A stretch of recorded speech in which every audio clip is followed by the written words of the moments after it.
দুদিন বিরতির পর আজ আবারও রাজনৈতিক দলগুলোর সাথে বৈঠকে বসছে জাতীয় ঐকমত্য কমিশন। বৃহস্পতিবারের অমীমাংসিত ৩ ইস্যুতে আজ আলোচনা হওয়ার কথা।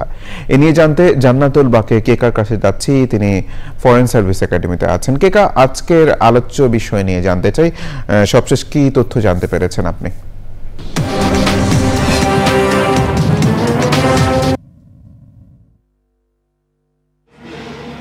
ধন্যবাদ হৃদয়। ঠিকই বলেছেন যে আজকে দুদিন পরে ফরেন সার্ভিস একাডেমিতে জাতীয় ঐকমত্য কমিশনের সাথে রাজনৈতিক দলগুলোর বৈঠক শুরু হয়েছে মানে মিলনস্থলে সবাই এসে পৌঁছেছেন। এখনো কিন্তু বৈঠক শুরু হয়নি।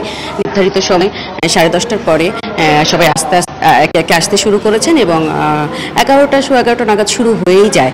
আমি যদি একটু দেখাতে চাই যে মিলনস্থলে দেখা যাচ্ছে যে সব রাজনৈতিক দলের নেতারা এখনো পর্যন্ত বিএনপির পক্ষে কেউ আসেন নাই, তবে অন্যান্য জামাত, এনসিপি এবং বিভিন্ন রাজনৈতিক দল, যে 28টি দল এবং 2টি জোট, সব মিলিয়ে যে 30টি দল, তাদের প্রতিনিধিরা কিন্তু এসে উপস্থিত হয়েছেন। হ্যাঁ, আরেকটা জিনিস বলে রাখি যে বৃহস্পতিবার কিন্তু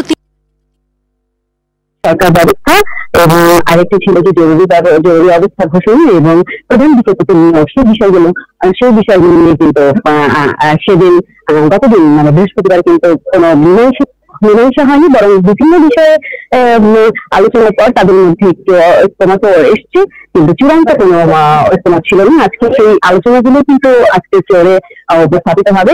ইতিমধ্যে আমরা দেখেছি যে বিএনপির পক্ষে যে বিএনপির স্থায়ী কমিটির সদস্য তারা তিনি আলোচনার স্থলে এসে পৌঁছেছেন এবং সহসাই আলোচনা শুরু হবে, এমনটা আমরা আশা করতেই পারি।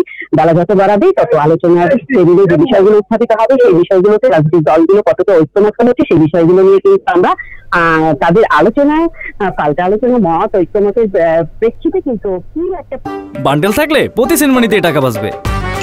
বিকাশ সেনমানি বান্ডেল কিনে জিতুন প্রতি লেনদেনে।